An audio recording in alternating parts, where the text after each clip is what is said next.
Emily, and I have a very special guest to introduce you to. This is Dr. Teri Kahn, also known as Momma Teri, and she has some fun things to share with you. Hi everybody, happy Mindful Monday with Momma Teri. Thank you for taking a little time with me. I wanted to share some thoughts that I have about balance. Balancing my energy that I am still practicing every day that may help you as you continue to transition to being at home and not at school and to finishing your semester. So for me, the big challenge is figuring out how much I need to do versus how much I need time to restore. That whole expression, you can't pour from an empty cup. And I tend to overdo, and then I realize that I've given too much, and then I collapse, and that's not balance. So it's hard for me to recognize when I need to restore before something more extreme gets my attention. So I just would encourage you to think about that, and if you're tired, rest, and don't push yourself, because there's a lot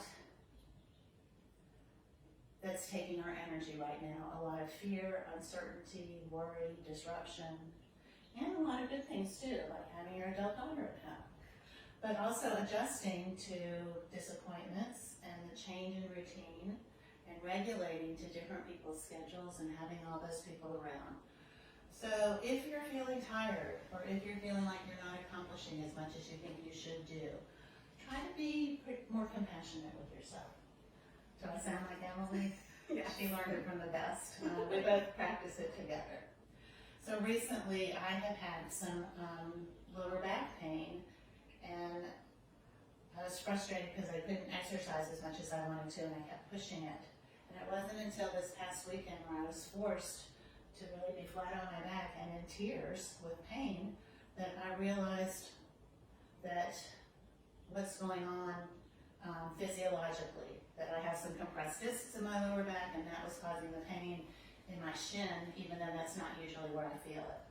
So I didn't get the clarity until I totally had to quiet the noise from everywhere else. So this is also about recognizing the value of quiet and stillness and unplugging, that there's work to be done there, that reveals some important truths. So I'm going to show you one of my favorite pictures. My philosophy is that we're all trees, and depending on how deep our roots are and how strong our trunk is, we get to weather the storm. And our soul and our heart is deep within there. And but sometimes we are in the darkness, and sometimes we're in the light, and sometimes it's a transition between those. And I think this relates to balance. So I wanted to give you some exercises for restoring balance, and mainly to just be aware and not judge if you need to be rather than to do, and that there's value in just being and resting. Sometimes I'll take a word and find something that goes with each letter of that word to help me hear a message that I might not necessarily hear if I'm too much in my to be mode. And one of the words that I was playing with earlier today when I was trying to get back to sleep this morning was pivot. I'm hearing a lot of people say we need to go to a plan B, and we need to pivot this way and pivot that way. So I thought, well, what could pivot stand for? And that changes whenever you ask me. Maybe it stands for peace inside. That my voice will override my to-dos. So I challenge you to pick a word, or pick that word, and play that game with yourself to hear a message that you might not ordinarily hear, that maybe the universe thinks you need to hear. And another word, what was the other one? Oh, listen. So maybe that could stand for laughter, inner silence, tells me everything now. Now is not really a patient thing, but sometimes I want to know everything I'm supposed to know right now.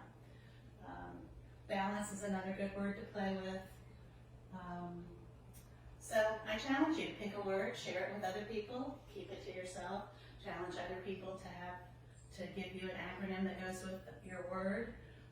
It may just be random words, it may flow as a sentence, it's not graded, it doesn't have to be poetic, it's just a way of tuning in. There's so many messages that are coming at us, and depending on our energy and our openness and our depletion, our ability to hear that message changes.